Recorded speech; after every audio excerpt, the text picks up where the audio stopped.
Hello guys, വേറൊരു video ആയിട്ട് എല്ലാവർക്കും സ്വാഗതം. നമ്മളാ വന്നേക്കണത് ബ്ലോക്സ് ഫ്രൂട്ട്സ് ആയിട്ടാണ്. ബ്ലോക്സ് ഫ്രൂട്ട്സിൻ്റെ ഒരു റിയാക്ഷൻ വീഡിയോ തന്നെ വായിച്ചിട്ടുണ്ടാവും. എന്നിട്ട് നമ്മൾ ബ്ലോക്സ് ഫ്രൂട്ട്സ് ചെയ്യാൻ പോകണമാണ്. ബ്ലോക്സ് ഫ്രൂട്ട്സിൻ്റെ ഈസ്റ്റർ അപ്ഡേറ്റിനെ പറ്റി ഒന്ന് എക്സ്പ്ലെയിൻ ചെയ്യാൻ പോകണമാണ്. എന്തായാലും ഇത് ഗെയിമിംഗ് ഒക്കെ ഇംഗ്ലീഷിൽ ചെയ്തിട്ടുണ്ടാവും, പക്ഷേ മലയാളത്തിൽ ആരും ചെയ്തിട്ടില്ലല്ലോ. അതുകൊണ്ടാണ് ഞാനിപ്പോൾ ഈ വീഡിയോ ആയിട്ട് വന്നേക്കുന്നത്. എന്തായാലും ഈ വീഡിയോ തുടങ്ങുന്നതിന് മുമ്പ് ഈസ്റ്റർ എഗ്ഗ്, പിന്നെ ഈസ്റ്റർ രണ്ട് വേറൊരു സമയം വന്നിട്ടുണ്ടായിരുന്നു. 3 കൊല്ലോ 4 കൊല്ലോ എന്തോ മുമ്പാന്ന് തോന്നുന്നു. അപ്പോൾ എന്താണെന്ന് വെച്ചിട്ടുണ്ടെങ്കിൽ ഫ്രൂട്ട് നോട്ടിഫയർ ആയിരുന്നു. ഫ്രൂട്ട് നോട്ടിഫയർ ചെയ്തിട്ട് ഒരു ഫ്രൂട്ട് കണ്ടുപിടിക്കുമ്പോൾ ആ ഫ്രൂട്ടിന് ഒരു എഗ്ഗ് അയക്കും. ആ എഗ്ഗ് നമ്മൾ എടുക്കുമ്പോൾ നമുക്കൊരു ഫ്രൂട്ട് ആയിരിക്കും കിട്ടുന്നത്. എന്തെങ്കിലും റാൻഡം ആയിട്ടുള്ള ഫ്രൂട്ട് ആയിരിക്കും. എന്തായാലും ഇത് ഡിഫറെൻ്റ് ആണെന്നാണ് ഞാൻ കണ്ടത് ഗെയിമിൻ്റെ വീഡിയോയിൽ. അപ്പോൾ എന്തായാലും നമുക്ക് തുടങ്ങാം.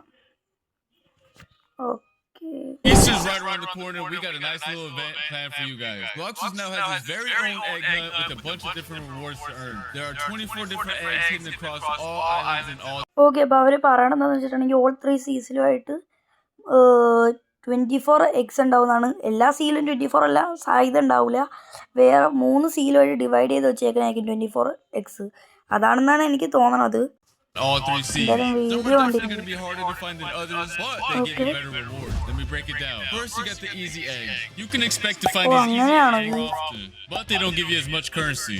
You just find and collect them, and you'll get around 1 to 3 Easter tokens. Then you move into the medium difficulty eggs.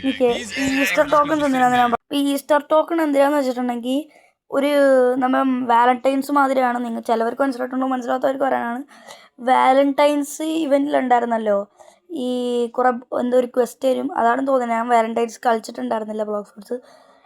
കുറേ ഒരു ക്വസ്റ്റ് തരും. ആ ക്വസ്റ്റ് ചെയ്ത് കഴിഞ്ഞിട്ടുണ്ടെങ്കിൽ നമുക്ക് ഹാർട്ട്സ് കിട്ടും. ആ ഹാർട്ട് ഉപയോഗിച്ചിട്ട് മറ്റേ വാലന്റൈൻസ് ഗാച്ചയാന്ന് തോന്നുന്നു. വാലന്റൈൻസ് ഗാച്ചയിൽ പോയിട്ട് റോളൊക്കെ ചെയ്യാൻ പറ്റുമായിരുന്നല്ലോ. അതേമാതിരിയാണ് ഇതും. അതിനു വേണ്ടി തന്നെയാണ്. പക്ഷേ ഇതിൽ റോൾ ഉണ്ടാവും എന്ന് എനിക്ക് തോന്നണില്ല, ഇത് കാണിക്കുന്നില്ലായിരുന്നു. എന്തായാലും നമുക്ക് വീഡിയോ കണ്ടിന്യൂ ചെയ്യാം. Move into the medium difficulty egg. These eggs medium difficulty. You're going to have to interact with them. അങ്ങനെയാണോ എഗ്ഗ് ഇരിക്കുന്നത്? ഓ, ഫിഷിംഗ് ഇതിലോട്ടൊക്കെ ഇട്ടാൽ എഗ്ഗ് കിട്ടും. But they give you more Easter tokens. Most of them come with some hard challenge, such as a deviled egg, with deviled egg 24 tokens വരുവേ. So be ready for the fight if you want to collect those. And now this is where it gets even better. Every egg you collect gets tracked in your egg hunt index, which you can egg hunt index നോക്കട്ടെ. ഇതാണ് egg hunt index ആണോ, codex എന്നല്ല എഴുതി. ആ index എന്നാണ് ഞാൻ ആദ്യം പറയാൻ വന്നത് തന്നെ. കോഡെക്സിനെ എഴുതിയത് കണ്ടതാ. എന്തായാലും എന്താ ഡേ എത്രയൊക്കെ ഉണ്ടെന്ന് കാണിക്കുന്നുണ്ട് കേട്ടോ. ഇവൻ്റ് എത്ര ഡേ എന്ന് കാണിക്കുന്നുണ്ട്, എത്ര എഗ്ഗ് കളക്ട് ചെയ്യുന്നൊക്കെ കാണിക്കുന്നുണ്ട്. സിൽവറിൽ കിടക്കുന്നത് കോമൺ എഗ്ഗും അങ്ങനെ റെയറിറ്റി കൂടുന്നതനുസരിച്ച് കളർ പറയാൻ തോന്നുന്നത്. എല്ലാത്തിനും പ്രത്യേക കണ്ണൊക്കെ ഉണ്ടല്ലോടാ. എന്തായാലും ആ സൈഡിലായിട്ട് റിവാർഡ് കാണിക്കുന്നുണ്ട് കേട്ടോ. പിന്നെ എത്രാമത്തെ എഗ്ഗാണെന്നൊക്കെ കാണിക്കുന്നുണ്ട്. പറഞ്ഞ നമ്പർ 1, പറഞ്ഞ നമ്പർ 4 അങ്ങനെ കാണിക്കുന്നുണ്ട്. റിവാർഡ്സ് സൈഡിലായിട്ട് 3x കളക്ട് ചെയ്ത് ഇത് കിട്ടും, 5x കളക്ട് ചെയ്ത് ഇത് കിട്ടും എന്നൊക്കെ കാണിക്കുന്നുണ്ട്. എന്തായാലും അത് കൊള്ളാം. എന്തൊക്കെ കിട്ടും? 10,000 ബെറീസ്. വേറൊരു എഗ്ഗ് ആണെന്ന് തോന്നണല്ലേ. വേറൊരു എഗ്ഗ് എന്തിനാ? വേറൊരു 30 എഗ്ഗോ അങ്ങനെയൊക്കെ എന്തോ കിട്ടുന്നുണ്ട്. നമുക്ക് എന്തായാലും ഇനി വീഡിയോ തുടങ്ങുന്നതിനൊക്കെ ഇട്ടുണ്ടെങ്കിൽ നമുക്ക് ഈസ്റ്റർ ഹണ്ടിൻ്റെ കോഡെക്സിലോട്ടൊക്കെ പോകാൻ പറ്റും. പിന്നെ ഇതാ 23x കളക്ട് ചെയ്തിട്ടുണ്ടെങ്കിൽ ഇതാ ഇന്ദ്ര എഗ് ബോസ് എന്ന് പറഞ്ഞിട്ടുള്ള ആളായിട്ട് ഫൈറ്റ് ചെയ്യാൻ പറ്റും. ഞാൻ പോസൊക്കെ ചെയ്തിട്ട് പറയാൻ വേണ്ടിയിട്ട്. ഇവിടെ 1000 ലെവലേ ഉള്ളൂടാ റെയ്ഡ് ബോസിൽ ഇന്ദ്ര എഗ്. പിന്നെ ഹെൽത്തൊക്കെ വേണ്ടി കാണിക്കുന്നുണ്ട്. പുതിയൊരു സ്ഥലത്തോട്ടാണ് കേട്ടോ, മറ്റേ ആഡ്മിൻ്റെ സ്ഥലമാണെന്ന് മാത്രം പറഞ്ഞല്ലോ. അങ്ങോട്ടേക്ക് ടെലിപ്പോർട്ട് ആക്കുന്നുണ്ട്. പിന്നെ സിയോസിൻ്റെ കയ്യിലെന്നുള്ള പുതിയ കത്തിയാന്ന് തോന്നുന്നുണ്ട്. ഞാൻ ഇതുവരെയും കണ്ടിട്ടില്ല. ചിലപ്പോൾ കത്തി ഉണ്ടാവുമായിരിക്കും, ഞാൻ ഇതുവരെയും കണ്ടിട്ടില്ല. എനിക്കത് പുതിയ കത്തിയാന്ന് തോന്നണം കേട്ടോ. 1000 ലെവലേ ഉള്ളൂടാ ഈ എഗ്ഗിനൊക്കെ. നമുക്കുണ്ടല്ലോ അതിന് സിമ്പിൾ ലെവൽ. അപ്പോൾ നമ്മളല്ലോ ഈ ഹാക്കി ഉണ്ടോ, കത്തിയിൽ ഹാക്കിയും കൂടി ഇല്ല.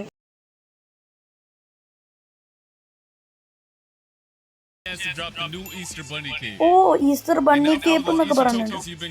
ഓ, ടോക്കൺസ് എന്തിനാന്ന് പറഞ്ഞു. ഞാൻ പറഞ്ഞില്ലേ വാലന്റൈൻസ് മതി. ഓ, പുതിയ ആക്സസറി ഒക്കെ ഉണ്ടല്ലോ helmet.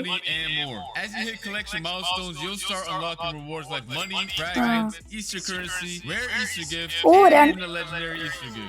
And these gifts have some of the best gacha rates in the game, so don't miss out. And yeah, that's gonna be it for this video. So we know this is only a small event.